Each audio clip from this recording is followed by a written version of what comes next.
زمانہ کہتا ہے دین اور دنیا ساتھ لے کے چلنا ہے.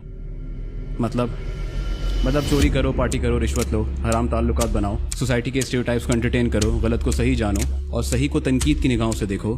دنیاوی اسٹیبلٹی کے لیے خدا کو بھول جاؤ. شادی تو اول کرو تب جب حرام ریلیشن کر کے دل بھر جائے، اور اگر کر بھی رہے ہو تو عالی شان بادشاہوں کے جیسی، جس میں پیسہ اتنا خرچ کرو جس سے سال بھر 3 خاندان پل سکتے ہو. تنہائی میں گانے سنو، نامحرم کو BFF بناؤ، ٹک ٹاکس دیکھو، تم بھی ناچو، سب کو ساتھ نچواؤ، اور ایسے ہر کام کرو جس کے اندر خدا ناخوش ہو.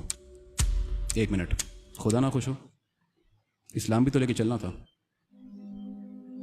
اس کے لیے جمعہ مسجد جاؤ، عید کی نماز پڑھو، بڑی بڑی گائیں لے کے آؤ، ان کو عید پر ذبح کرو، خود گوشت رکھو، رشتہ داروں اور ضرورت مندوں کو ہڈیاں اور چربی دے کے فارغ کرو. رمضان میں تراویح میں کھڑے ہو کر یہ سوچو کہ گھر جا کر سحری تک کرنا کیا ہے. دوسرے کے نام لے کر انہیں کافر بولو.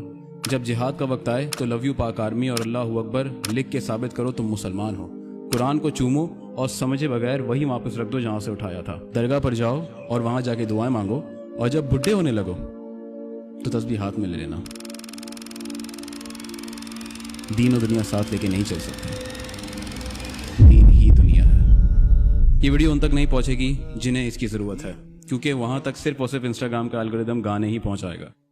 ہماری سوچ آپس میں ملتی ہے، تبھی آپ مجھے فالو کر رہے ہیں. میں وہ کام کر رہا ہوں جو آپ بھی کرنا چاہتے ہیں، لوگوں کو سوچنا سکھانا. اب آپ وہ کام کریں جو میں بھی کرنا چاہتا ہوں، اس پیغام کو ان تک پہنچانا.